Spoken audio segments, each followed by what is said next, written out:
The bride was sent to the wrong homestead, but the little boy clung to her skirt and whispered, "God finally sent you to us." Wyoming Territory, winter of 1870, the wind carved like knives across the open plains, sweeping snow into angry swirls that buried the horizon.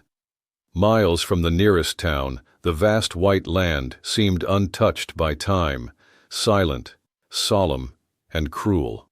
At the edge of that silence stood a woman. Margaret Hale pulled her wool shawl tighter against her throat, boots crunching through the deep snow as she approached the dark silhouette of a homestead house. Her gloved hand trembled as she raised it to knock. Before her knuckles could touch the wood, the heavy door creaked open. A tall man filled the frame. His eyes, gray-blue and cold as the wind, studied her like she were a ghost.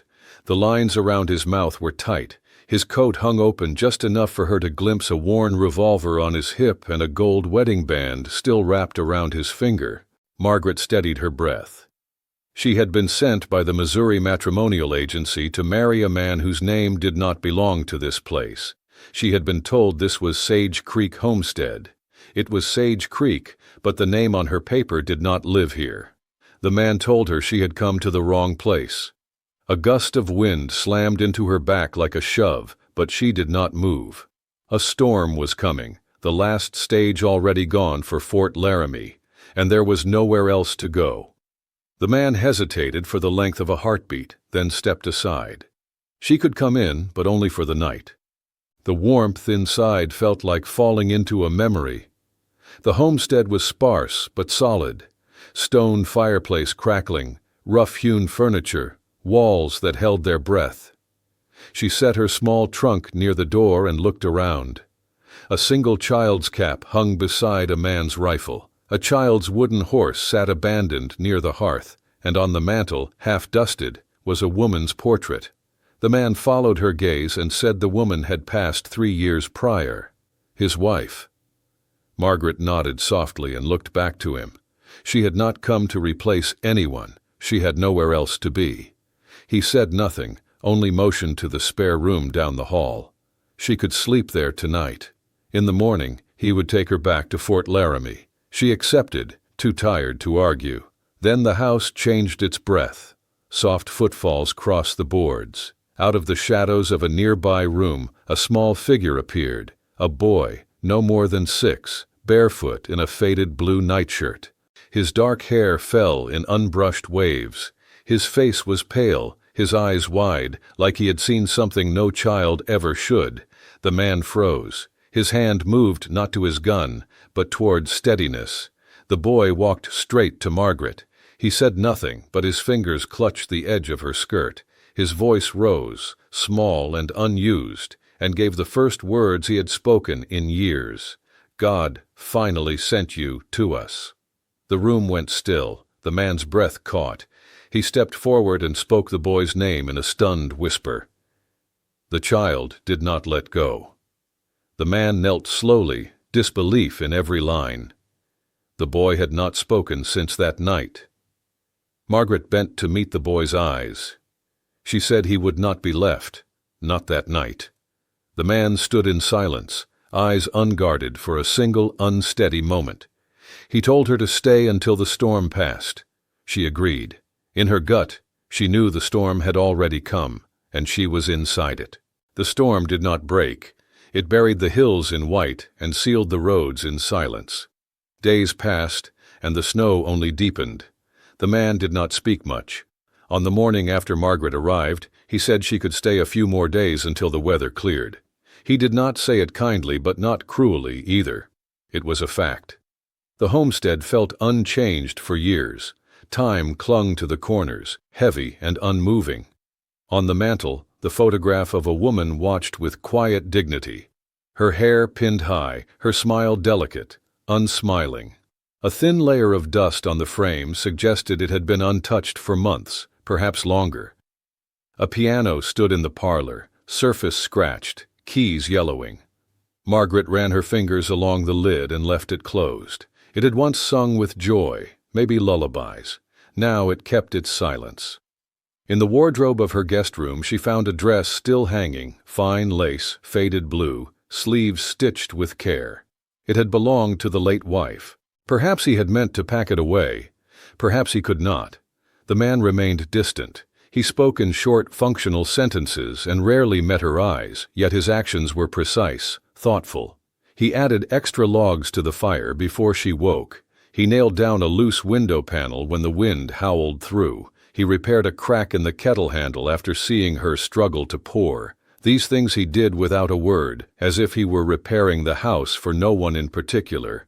Margaret noticed and understood. The boy, meanwhile, began to unfurl like a cautious leaf. At first he hovered at the edge of the room, never far, never close, clutching a small rag doll's absence with his hands, fingers worrying the hem of her skirt instead. He did not speak again, not even a whisper, but he watched. One afternoon, while Margaret sat by the window mending a glove, the boy placed a folded piece of paper beside her on the table and scurried away. It was a drawing. 3 figures beneath a bright sun, one tall man, one woman with yellow hair, and a small boy holding both hands. She pressed the paper to her chest, breath hitching. The next morning the boy brought her a crooked plate of biscuits, half burned and lopsided. The kitchen smelled of flour and smoke. She thanked him as if it were a feast and ate each bite with care. His smile appeared, tiny, unsure, but real. Later that week, while the man worked in the barn, she sat outside with the boy in brittle sunlight. He climbed into her lap and curled there like he belonged. She read aloud from a worn Bible found on the shelf. The boy did not understand all the words, but he listened, small fingers playing with the edge of her sleeve. Inside, through the window, the man watched them. He did not interrupt. The warmth between them did not chase away the cold, but it built a space within it, a quiet fire that held back the dark. Yet beneath every soft moment, something unspoken remained, something that trembled behind the boy's silence. The house was healing, perhaps, but not whole. The man found the letter by accident. He had been searching the guest room for extra blankets after Margaret mentioned the draft, and he spotted the unsealed envelope tucked beneath a folded shawl. He should not have opened it, but curiosity becomes something else when silence fills a house. The handwriting was delicate, the words cut deep. Her injuries had healed well enough. She might live a long, healthy life. However, trauma to her abdomen had caused lasting damage. The likelihood of childbearing was minimal to none. He folded the letter slowly, as though made of glass. That night, the fire burned low, casting long shadows. The boy was already asleep upstairs. Outside, the wind howled through broken trees. Margaret sat in the armchair, a shawl over her shoulders, staring into embers. The man stood near the window, arms crossed, jaw tight. A truth had been discovered without asking. He watched her for a moment before speaking. He had found a letter. She stilled. The paper had been read. The space between them thickened. She said she had been a nurse during the war, not by training, but by necessity. There had been a boy no more than 8, wrapped in a Union flag, mother clinging as if breath could be returned. Nights afterward, she dreamed of his face. Then came an explosion. She touched her side instinctively, as if the wound remained beneath her ribs. She had lived, but the damage would not yield. She would never have children. He did not answer with pity, but with steadiness. She had saved lives and paid a price most men could not bear. There were scars that could be seen and scars that stayed hidden. He believed she had survived better than anyone he had known. She did not want sympathy. He offered respect. In the flicker of firelight she felt seen, not as broken, but as whole in her own right. The silence that followed was no longer uncomfortable. It was human. A fragile thread stretched between them, not yet love, but no longer distance. It began with another drawing. Margaret found it folded beneath the boy's pillow while changing sheets. He had taken to drawing often, horses, stick families beneath yellow suns, but this one was darker, frantic. A small woman at the edge, arms outstretched, a looming shadow, thick-armed, dragging the woman away. Beside them, a figure on the ground. Above the fallen head, 3 crooked words in clumsy handwriting. Pa, is sleep. She stared at it a long time and brought it to the parlor that evening while the man oiled hinges at the back door. He looked once and slowly sat down. He said the boy drew often, but not like this. There was a long pause. She had never asked what happened to his wife. He had been drunk that night. There had been an argument. She went upstairs with the child. He stayed by the fire and drank more than he should have. Morning came. There was blood on his shirt, blood on the boards near the back door. His wife was gone. So was her coat. The sheriff came, asked questions, but there was no body, no note, just absence. They ruled it a disappearance. The town said she ran off. Others were not so sure. Did he believe he hurt her? He did not know. He had tried to remember, prayed for dreams, flashes, anything. There was nothing, only the hangover, and that blood. She asked why he had not told her. He asked whether she would have stayed. She had no answer. Later that week, when the man took the wagon to town for supplies, the woman walked on foot to a nearby cabin tucked at the edge of the woods. It belonged to a widow the townsfolk had mentioned, half blind but sharp as winter. The widow answered with a shawl wrapped tight, a long scar along her neck, one good eye that missed nothing. She listened as Margaret explained the drawing, the blood, the lost memory. The widow rocked on her heels and offered what she had held. That night, she had heard a scream at midnight. Her husband had already been dead. She did not go looking. In the morning, there were footprints in the snow leading from the homestead down the ridge. 2 sets. Only one returned. She told the sheriff, his cousin, the man who did not want scandal. He told her not to talk. She obeyed, but she had always felt the boy deserved the truth, even if the man had been too broken to seek it. Margaret stood in the doorway, wind brushing her cloak, footprints, a scream, blood that could not be explained. A child who remembered more than anyone had allowed. The past was not dead. It had been sleeping. The snow did not let up, but something inside the house began to thaw. Each day brought small, quiet changes. The boy laughed now, soft little chirps like a sound remembered rather than learned. Margaret taught him how to thread a needle and pull the thread gently through cloth without tugging. Their first project was a handkerchief, stitches crooked and pattern messy, but the boy beamed with pride when he finished the first flower. The man watched them from the doorway one morning, arms crossed, leaning slightly against the frame. He said nothing, but the set of his jaw eased. Later that afternoon, he took the boy outside. The sky was a pale gray bowl above them, flakes drifting steady like feathers. He lifted the child onto the back of a chestnut mare, slow and careful. The boy's legs dangled far above the stirrups, but his grin stretched small and certain. The mare was gentle. Her name was Lark. Margaret stood at the fence, gloved hands resting on the worn wood, and watched as the man walked beside the horse, one hand on the boy's back, guiding him in a slow circle around the yard. Each time the boy passed, he lifted his mitten and waved. Trust had found a place to rest and did not startle easily. At night, the wind howled harder than before. A full blizzard settled in, and the windows trembled against its breath. When Margaret stepped outside to bring in a forgotten bucket, the cold caught her throat like a slap. She wore only her shawl and a thin scarf. Before she could return inside, the man appeared behind her and draped his own thick coat over her shoulders. She would freeze like that.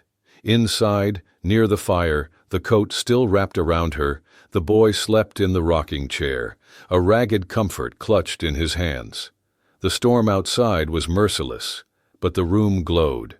The man spoke of meeting his wife at a fair, how she wore blue even in winter, how she laughed at the way he walked in boots, how she kept the place alive long before he knew how she taught him to hold the baby without panicking because he had been no good at babies. He said he still wore the ring because he feared that, if he took it off, he would forget the sound of her voice. Margaret rested her hand above his heartbeat. Perhaps he was meant to remember not just her voice, but the way she had loved him and the way he still had love to give. He said he did not know how. She said he already did. The storm raged, but the warmth held, fragile and real. And for the first time since she arrived, She did not feel like a guest. She felt like someone who had been waited for. The snow began to melt at the edges of days. Time lengthened, though the air still carried winter's bite. Inside, the quiet routine of newfound warmth carried on. Margaret's stitching, the man's repairs, the boy's laughter in the yard. Peace warns before it breaks. One afternoon, while the man was tending to the horses beyond the southern fence, a rider approached the homestead. Margaret stood in the doorway and narrowed her eyes against the pale sun. The man dismounted with the weariness of distance and the familiarity of someone who had moved through these parts before. He said his name was Brigg. He had worked the place years back. He was looking for Jonas McAllister. The boy came to the doorway and saw the man. His body stiffened all at once, then bolted. Margaret found him under the bed in the guest room, a small frame shaking violently. She knelt and asked, and he did not speak. He grabbed a piece of charcoal and drew quickly on the wooden floorboards, fast, desperate strokes. A woman, a child, a man with a blade, blood. The same shadowed figure that had crept into his other drawings stood larger here, closer, crueler. Margaret's heart pounded. She rose for the rifle above the fireplace, but the door swung open hard against the wall. Brigg's eyes found her with a calm sharpened by calculation. He spoke of memories and risks. The boy remembered, didn't he? He moved quicker than fear and knocked the rifle aside. Steel flashed. Margaret turned, tried to run, but he caught her arm and drove her to the floor. The blade came down. The sound cracked like the sky splitting. The man's rifle report tore through the room. Brigg stumbled backward, clutching his side. Jonas advanced, gun still raised, fury narrowed to a point. He kicked the knife away and knelt beside Margaret. Blood soaked the floor. He told her to stay, to hold on, to breathe. Her eyes fluttered. The boy crawled to her, sobbing, and in the oxygen-starved tremor of terror forced out the words he had not dared give breath to since the night the house went quiet. "Mama, don't go." The room froze around the sound. Neighbors, drawn by the gunshot, crowded the doorway. A former deputy recognized Brigg and named him. The sheriff was called. With the boy's trembling testimony and the widow's old memory of a scream in winter, the thread pulled clean. Brigg was taken in chains. The statements were given, the ink dried, but nothing in that hour mattered more than the fever that followed. Margaret drifted. The fever rose and fell, a tide indifferent to prayer. The man barely left her side, mopping her brow, whispering her name, willing the breath to keep returning.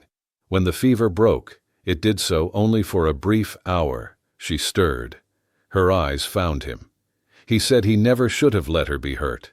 She said it had been worth it for the boy. From the doorway the child tiptoed in and took the cloth from the basin and placed it on her forehead with grave precision, copying what he had seen. Then he looked at the man with eyes older than his years and declared what they both knew. She was his mother now. The man's breath broke on that truth. He lifted her hand to his mouth and said she had saved them both.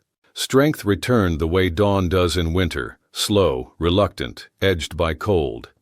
She watched the house wake again, the boy moving with new ease, the man standing at the window in the mornings as if measuring a horizon that finally offered more than threat. The ache inside her did not ease. She could not stay. She could not give him what had been given to him once before. He deserved a future, not in pieces. She sat at the kitchen table, wrote with a trembling hand, and told him the kindness that would hurt him most, that she loved him and the boy, but love would not always be enough, that she could not bear children, that they needed someone who could give a whole future. She folded the letter and placed it beneath Lydia's portrait, then turned to pack. Upstairs, the boy stirred. The house was too quiet. He came down and found the letter. His name appeared in the second paragraph after the words, "She could not be his mother." His chest tightened. He did not cry. He walked back upstairs, pulled on his boots and scarf, and slipped out into the snow. By the time Margaret noticed the front door ajar, wind had begun to lift the loose powder into veils. Panic took her voice. She ran through the rooms calling his name. The man dropped the saddle in the snow. He asked what had happened. She said he had read the letter and believed she was leaving because of him. He ran to the barn and threw the saddle on the mare, hoisted Margaret up behind, and rode into the white. The storm gathered its teeth. Tracks blurred. The riverbed, the tree line, the shallow dips where children hide when frightened. Each turned up only wind. They called until their throats scraped raw. The world refused to answer. Dusk fell fast. Then, a flash of blue between the trees. They slid off the horse before it had fully stopped. The boy lay beneath a gnarled pine, arms wrapped around emptiness, cheeks pale, eyes wide and glassy. The woman gathered him in shaking arms. He said she did not want him.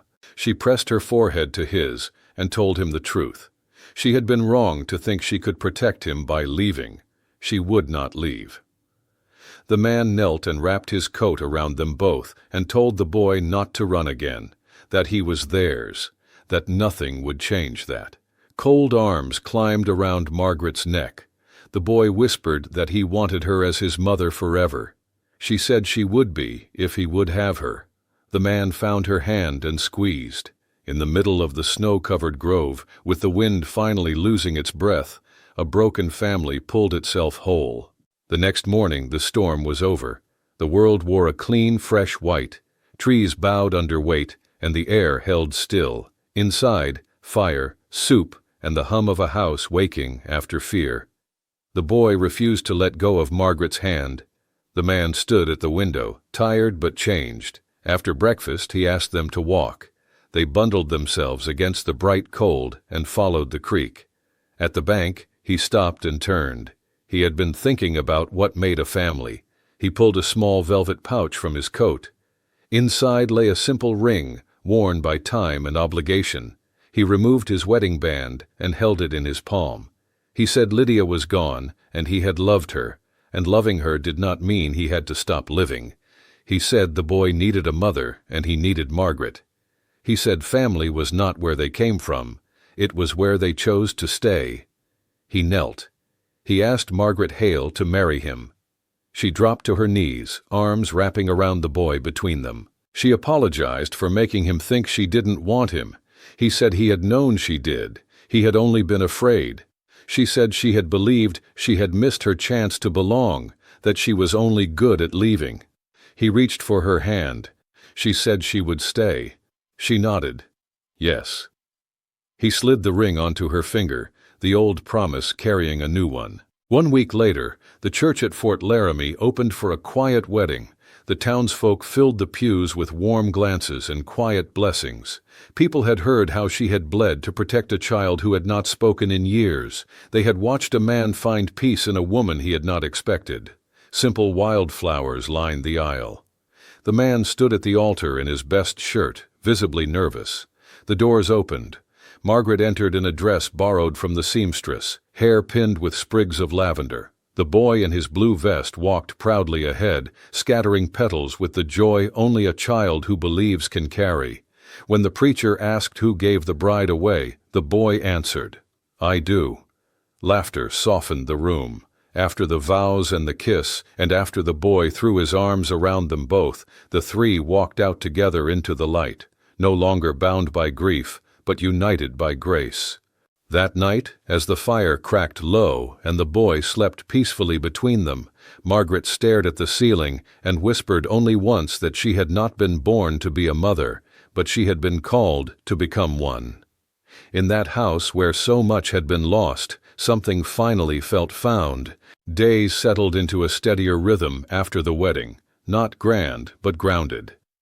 The homestead breathed in a new pattern, boots drying by the door, the soft creak of the rocking chair before bed, the patient simmer of stew that meant tomorrow would be easier than yesterday. The boy began to fill the spaces that had once been careful and empty. He set his pine cone on the mantel beside the portrait and did not flinch when he looked at it. He practiced letters at the table in the afternoon light, clumsy at first, then careful, then proud. He drew again, and now the suns were brighter and the lines less frantic, and the three figures under them stood closer together. He slept through the night, without waking to listen for footsteps that might not return. The man rose early and returned to the work that keeps winter at bay long after winter leaves. He mended the south fence. He fixed the hinge that had always complained. He cleared the drift that clung to the barn door in stubborn patches. He taught the boy how to check the mare's hooves and where to scratch along the withers so that Lark's eyes would soften in pleasure. He stood a little closer to the stove in the mornings and rested his hand on Margaret's shoulder before she noticed, then left it there a heartbeat longer than habit required. The ring on her finger warmed easily under the work of washing, chopping, kneading, and the gentle sweep of hands over quilts at night. Margaret learned the house not as a guest, but as a steward. She lifted the piano lid in the quiet of late evening and pressed one key, then another. The notes were a little dull, a little flat with age, but steady. She cleaned the keys, wiped the dust from the lip, and closed it again, not in farewell, but in promise. She rearranged nothing important. The portrait remained where it had always watched. The dress stayed where it had been hanging, and the window panel held with a nail he had driven through the wood to keep it from chattering. She added a small jar of winter-dried flowers to the table and a folded blanket to the back of the rocker where the boy fell asleep after supper. Spring came not all at once, but in a sequence the land had practiced for centuries. Ice thinned, grudgingly at first, then rushed away in a day that smelled of old leaves. The creek shed its lace. Birds returned in staccato bursts of sound. Calves were born with the wobble of newness that forced patience on the impatient. The boy grew tall in his sleep, his face rounded, then lengthened, and his hands, always too thin, filled out as if they had decided to belong here after all. He ran with Lark along the fence and learned the posture of riders who do not try to conquer horses, but listen to them. Some things did not change, and were not asked to. The portrait's gaze remained. Lydia's ring, the first one, stayed in the velvet pouch, tucked safely where the boy knew not to touch and did not need to be told. Guilt loosened its hold on Jonas, the way thaw loosens a riverbank, quietly, and only after time and pressure have done their long work. He did not forget. He did not try to. Memory became the shelf on which he set both rings, one worn and retired with honor, one working in the world. The town adjusted itself around their new shape with a mixture of relief and curiosity. At the Mercantile, heads tipped in greeting where once they had angled away to avoid a discomfort they did not want to name. The widow, Mrs. Keating, came by under the pretense of returning a jar and stood a long time around the stove, her one good eye taking stock without intrusion. The former deputy repaired the latch on their wagon without being asked, and no one remarked upon it. Children shouted Ethan's name by accident and on purpose, the way children do when they sense the tide has turned for someone and want to ride the swell together. There were days of illness, because houses are not spared the ordinary for having survived the extraordinary. The boy coughed at the turn of the season, and the cough lingered just long enough to worry them into old habits. Margaret sat up at night with a hand on his back, counting breaths without realizing she did. Jonas paced and stoked, paced and stoked. The fever stayed low, left, threatened to return, then stayed gone. In the wake they exhaled like people reminded that happiness is a daily shape, not a stone monument. Summer taught the boy work. He hauled, he fetched, he returned with the grin of a child who has been trusted with weight and proved worthy of it. He learned to tie knots, to coil rope, to count nails. He learned to read the sky's mood and the ground's answers, and when he was wrong, he learned to accept correction without shame, because the correction came with a hand on the shoulder and not a raised voice. He fell once and bloodied his lip on a fence post. He did not cry long. Pride drew a line where tears had been. Margaret cleaned it, kissed his temple because some rituals cannot be improved upon, and sent him back out to the light. Autumn brought the discipline of harvest and the good sleep that follows. They put up jars and stacked wood and mended coats. They saved what must be saved and let go what could not be kept. A new blanket appeared on the bed that had once been cold and neat. It was thick and slightly too large, so that when the wind pressed against the walls, warmth pressed back harder from the center of the house. They did not speak much of the night Brig returned. The sheriff's ledger had recorded the confession as thoroughly as a man could who had something to atone for, and the court far from town had decided sentences with less regard for cousins and more regard for law. Justice did not soften memory. It simply made a place where anger could rest without consuming anyone alive. The boy's drawings stopped carrying blades tucked in their corners. The last one he made in that series showed a creek and 3 sets of footprints along it, not parallel, but weaving, as if a game were being played with time itself. Winter came back with less cruelty, though it still made the house hum and the eaves creak and the sky sharpen to a hard white when storms rolled off the ridges. The boy had a new habit of standing at the window before bed and measuring the distance with his eyes, as if checking that the land still held its place and would be where he left it in the morning. He slept deeper, mouth open the way children do when their bodies have finally forgiven the day. Jonas sometimes woke in the night at the old hour when fear had trained him to listen for absence. He lay still and counted the seconds between the boy's steady breaths and the wind's sudden hands. And in the counting, he learned ease as a craft. Margaret's strength returned fully, and then some. The scar along her rib pulled in cold weather and announced itself when she lifted more than she should. She ignored it when work required, which was often, and minded it when Jonas insisted, which was sometimes. She taught Ethan to measure flour level with the lip of the cup and not with hopeful mounds, to cut butter into pastry with patience, and to test the edge of a knife with respect. She taught him words too, the stubborn and the lovely. He learned that some words felt like building and others like wind, and he learned when to use which. The piano came back to life on afternoons when the chores forgave an hour. The keys were still a little flat, but the tunes did not ask perfection. Hymns found their way into the room like old friends recognized in a crowd. She played softly at first, and then with confidence when she realized the house enjoyed the noise as if it had been waiting for it. Ethan sat beside her and pressed a single key for the length of a whole song because he had decided that was his job for that day. Jonas leaned in the doorway, and his mouth took on the curve of a smile made unfamiliar by disuse, and then returned to duty permanently. They visited the little church more often, not out of compulsion, but because community had become less of a risk. The preacher did not mention their story from the pulpit, which was his gift to them. He shook hands without squeezing too long and let the boy tug free to chase other boys through sunlight on the steps. Afterward, Margaret and Jonas walked slow to the wagon, not because their feet required it, but because slowing down is one of the ways people hold on to good hours. A letter came addressed in a hand that had not reached Sage Creek before. The seal was modest, the paper good. The Missouri Matrimonial Agency had noticed the returned page from months prior, and now wished to confirm that Margaret Hale had found her intended. The phrasing managed to be both kind and clinical. Jonas read the letter and turned to her with a look that asked if such things still needed answering. She smiled and put the paper in the drawer where papers go that no longer matter. No reply was necessary. The house itself had already responded on her behalf. One night as the first true cold settled in, Ethan crawled into their bed after a dream that pulled at old threads. He said he had been outside and could not find the door, that voices were there but did not open, that his feet would not move, and that the snow was falling too quietly.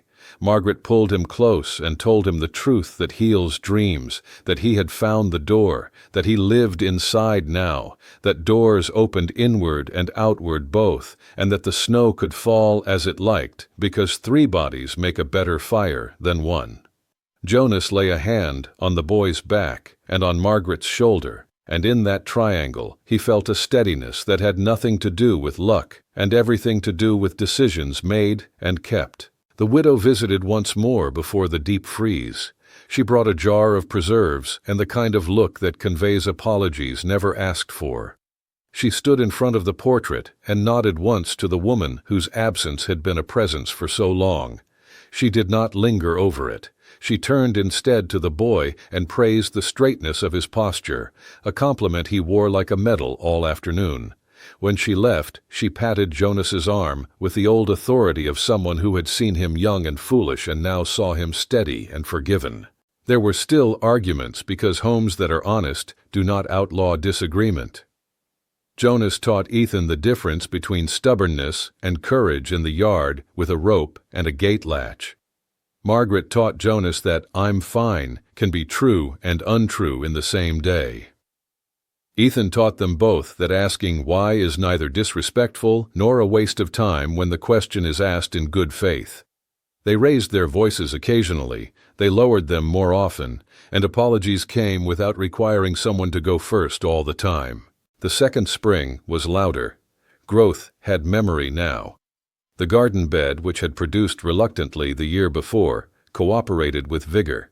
Beans climbed where they were told, and squash ran in the direction allowed.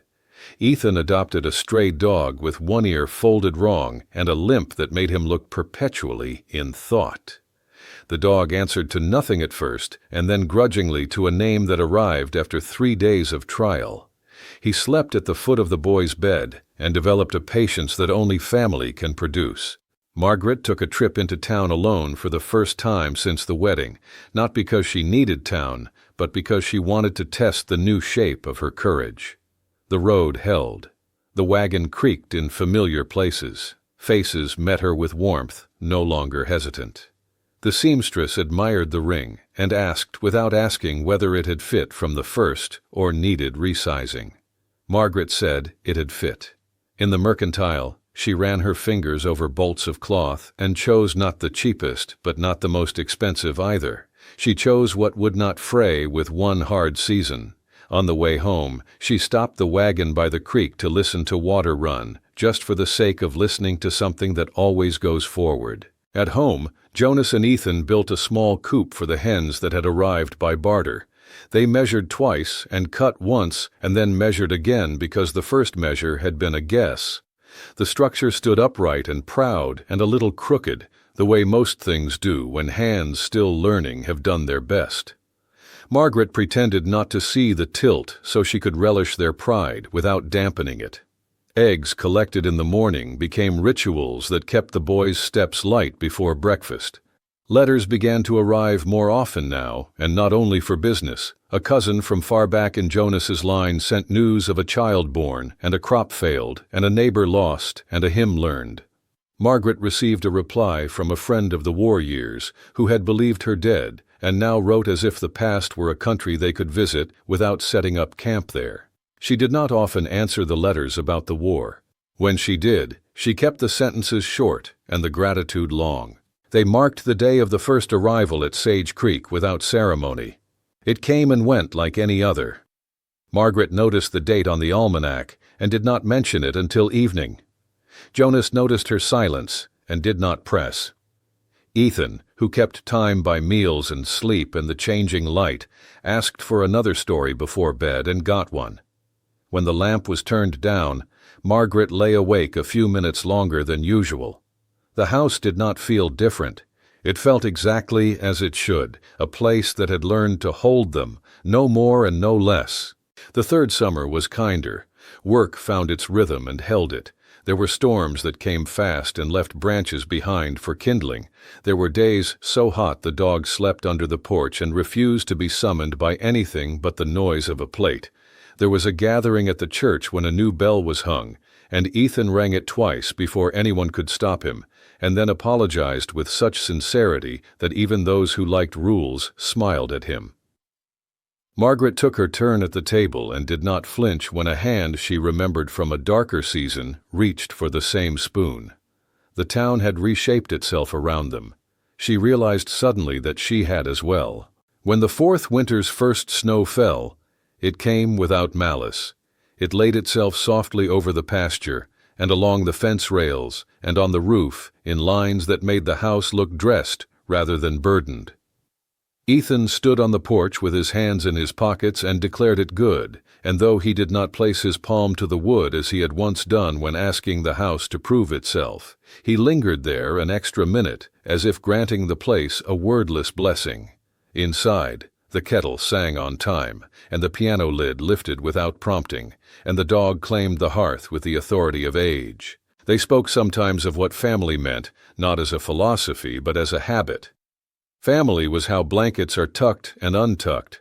Family was the second slice.